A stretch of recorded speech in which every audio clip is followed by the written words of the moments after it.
Attack on Titan is a story full of gritty and dark situations, oftentimes shocking the audience with crazy plot twists and character deaths while simultaneously giving us the action sequences that we crave. But what really drives the story and keeps people hooked are its fleshed out, realistic, and relatable characters. In light of recent events in the manga, I wanted to take some time to talk about one of these incredible characters, Hange Zoe. Before I continue, I want to give a warning for major manga spoilers for anime-only fans or people who aren't caught up to the latest chapter of the manga. Please proceed with caution.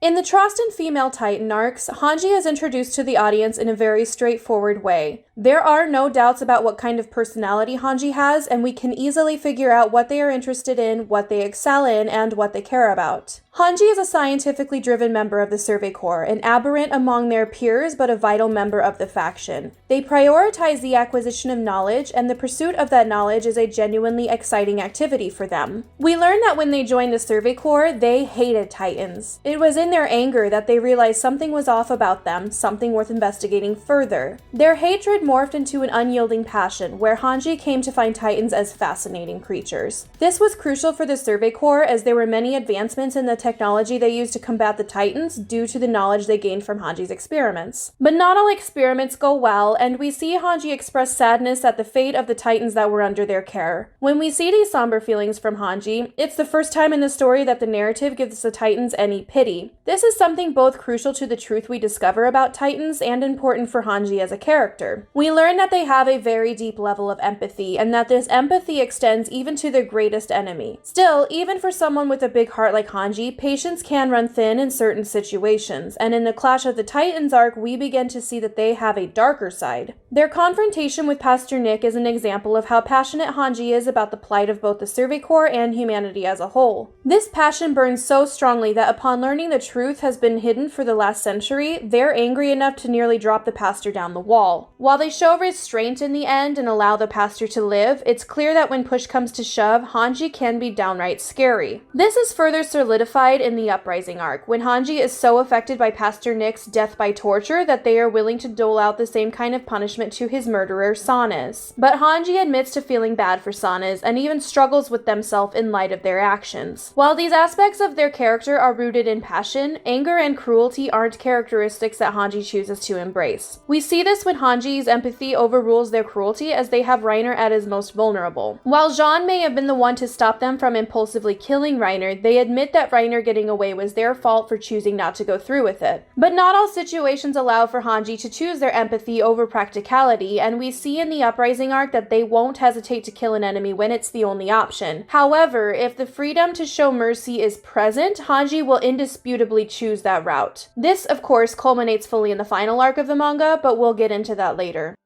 Rolling things back, to counter Hange's passion and anger, they also serve a role among the older characters as someone who is more laid back and even sometimes totally reckless. This provides much needed moments of comic relief and splashes of playfulness in moments of tension. We see this when they show excitement over Eren's partial transformation, when they express a fangirlish kind of excitement over Eren nodding at them in Titan form, when they laugh in the face of being nearly eaten by one of their Captain Titans, and other small memorable moments peppered throughout the series. But to round things out, Hange is shown as a strong and clear-headed individual with effective leadership qualities and a sound mind to make crucial decisions in moments where it calls for it, which leads us to our next segment.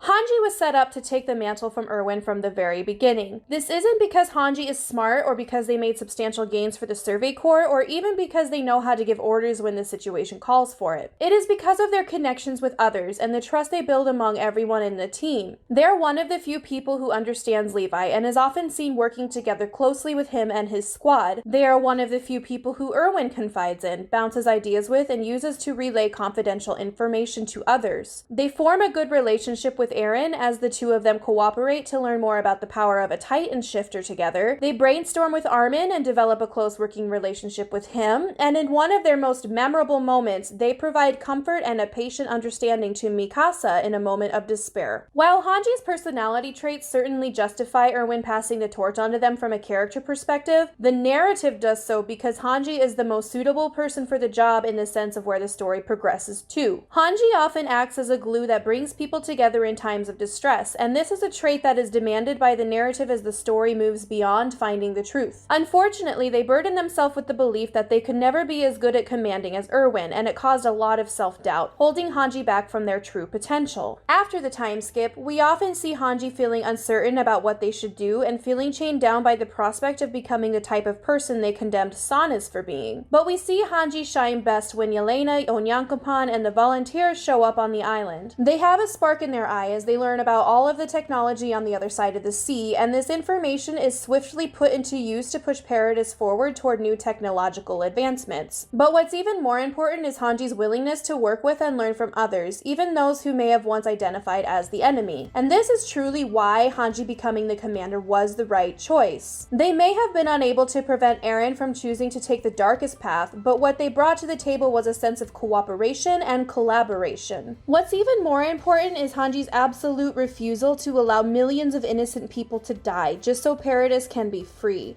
And this belief is the biggest example of Hanji choosing empathy toward the enemy over their own self-preservation. Hanji's values and beliefs are what have brought the narrative forward with the Alliance. Their ability to empathize with the enemy and to reach across the table toward anyone willing to listen brought the Marleyan warriors and the 104th together to fight the common enemy. They may not have seen it, but they were exactly what was needed by the narrative to push what was left of the Survey Corps forward to the right place.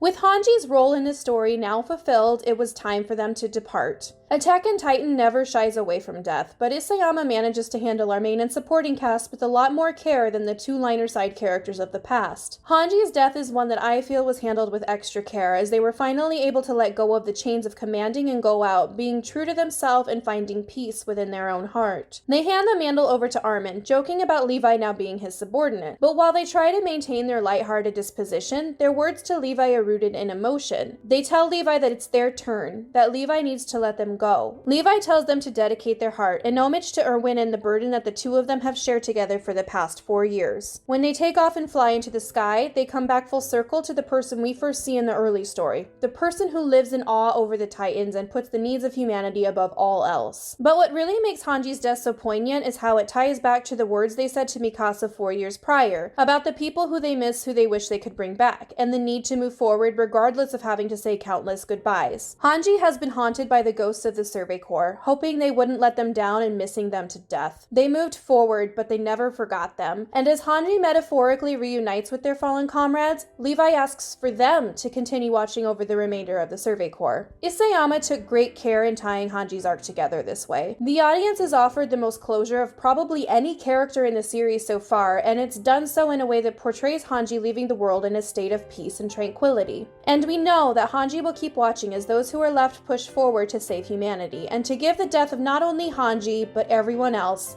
meaning.